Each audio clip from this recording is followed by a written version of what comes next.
Imagine a world where history is built brick by brick, where every piece tells a story. But what if some stories are missing? What if entire civilizations are left out of the narrative? This is the hidden secret of Lego sets. While Lego has created countless sets depicting historical events and places from around the world, one glaring omission stands out: the near absence of official Lego sets centered on African history, especially pre-colonial African kingdoms. This is not just a gap in a toy line, it is a gap in cultural memory. Lego's historical and adult-oriented product lines include themes from ancient Rome, medieval Europe, and even Ninjago-inspired Asian landscapes. Yet, Africa's rich history, its kingdoms, rulers, and major events, remains largely absent. This omission is not accidental. It reflects a broader issue in global consumer culture, whose history is deemed worthy of representation. The result is a void for builders and collectors who want to represent African narratives through Lego. But where Lego has fallen short, artists and collectors have stepped in. One of the most prominent figures in this movement is Ekow, Nimako, a Ghanaian-Canadian artist who uses Lego bricks to create large-scale works inspired by Africa's medieval kingdoms. Nimako's art is not just about play, it is about historical reclamation. He uses Lego to counter the cultural erasure of Africa's medieval civilizations, bringing them into contemporary visual culture. His work is a powerful reminder that toys are not neutral. They shape cultural memory and ideas of history. This concept is explored in scholarly discussions around architectural colonialism, which argues that built environments and models can normalize imperial viewpoints. In the context of Lego, this means that the sets we build and display can reinforce dominant historical narratives, often at the expense of marginalized histories. The exclusion of African kingdoms from Lego's official lines is a prime example of this. It perpetuates the idea that African history is not part of the global canon, that it is somehow less important or less relevant. But artists like Nimako are challenging this narrative.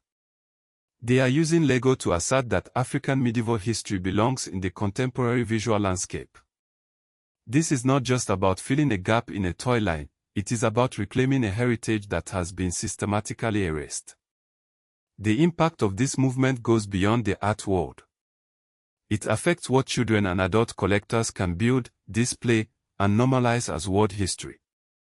When Lego sets depict only certain histories, they shape what we consider important. By excluding African history, Lego contributes to the broader marginalization of African civilizations in popular culture. This is particularly significant for global audiences who encounter history through toys, movies, and games. The absence of African historical sets sends a message that African history is not worthy of representation. But the story does not end here. The response from artists and collectors has been to use Lego as a medium of historical reclamation. They are filling the void left by Lego's omission, creating their own sets and MOCs inspired by African history. This movement is particularly strong in the African diaspora, where artists like Nimako are using Lego to assert their cultural heritage. The debate connects to contemporary African and diasporic discussions about visibility, heritage, and whose history is treated as universal.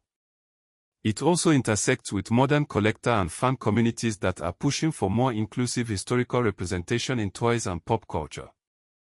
The question is not just about Lego sets, it is about the broader cultural significance of toys.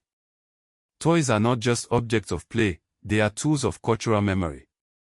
They shape how we understand history and whose stories we remember. The exclusion of African history from Lego's official lines is not just a gap in a toy line, it is a gap in our collective memory. But artists like Ekow and Nimako are filling that gap, brick by brick. They are using Lego to recover African past and assert that African history belongs in contemporary visual culture.